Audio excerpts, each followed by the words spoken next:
పైన కూడా ఒక కేసు నమోదు చేశారు. మొన్న గుంటూరు జగన్ గారి పర్యటనలో ఉన్నారని. సో ఈ కేసుని ఎట్లా చూస్తారు? మీరు కూడా లేరని చెప్పి కూడా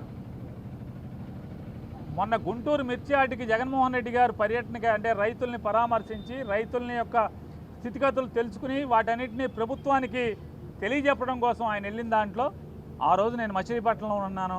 వైఎస్ఆర్ కాంగ్రెస్ పార్టీకి సంబంధించినటువంటి ఒక ఇద్దరు మరణిస్తే ఆ పరామర్శల్లోనూ, అలాగే మచిలీపట్నంలో కొన్ని పూరిపాకలు దుర్మార్గంగా కొట్టేయడానికి ప్రయత్నం చేస్తుంటే వాటి గురించి పోట్లాడటానికి మున్సిపల్ కమిషనర్ దగ్గరికి వాళ్ళ తరఫున మాట్లాడటానికి మున్సిపల్ కమిషనర్కి వెళ్ళటం, ఆ కార్యక్రమాలన్నింటిలో ఉన్నా నేను.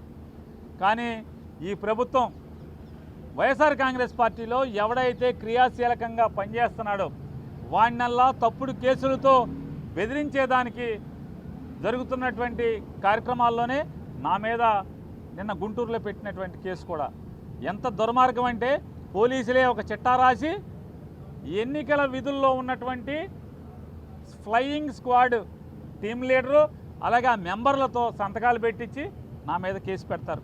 నేను ఈరోజు డీజీపీ గారికి కూడా ఒక మెయిల్ ద్వారా ఒక ఉత్తరాన్ని పెట్టాను. అయ్యా, నీ కింద పోలీస్ శాఖ ఎంత అసహ్యంగా, కిరాతకంగా, దుర్మార్గంగా చట్టాలని తొంగలోకి తొక్కి, మానవ హక్కుల్ని తొంగలోకి తొక్కి, తప్పుడుతనంగా రాజకీయ నాయకుల చేతుల్లో కీలుబొమ్మగా వ్యవస్థ ఎలా మారిందో ఒక్కసారి చూసుకోవయ్యా డీజీపీ గారు అని చెప్పని డీజీపీ గారికి కూడా ఒక గంట క్రితం లెటర్ రాశాను. ఆ లెటర్ కూడా మీకు మీడియాకి రిలీజ్ చేస్తాను.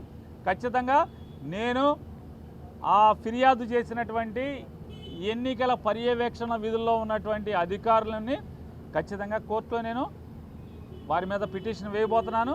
ఖచ్చితంగా నాకు జరిగినటువంటి అవమానం లేదా నాకు జరిగినటువంటి మానసిక హింస ఖచ్చితంగా వాళ్ళని జవాబు చెప్పేదాకా కూడా వారిని వెంటపడతాం అనేది జరుగుద్దని కూడా మీ ద్వారా చెప్తూ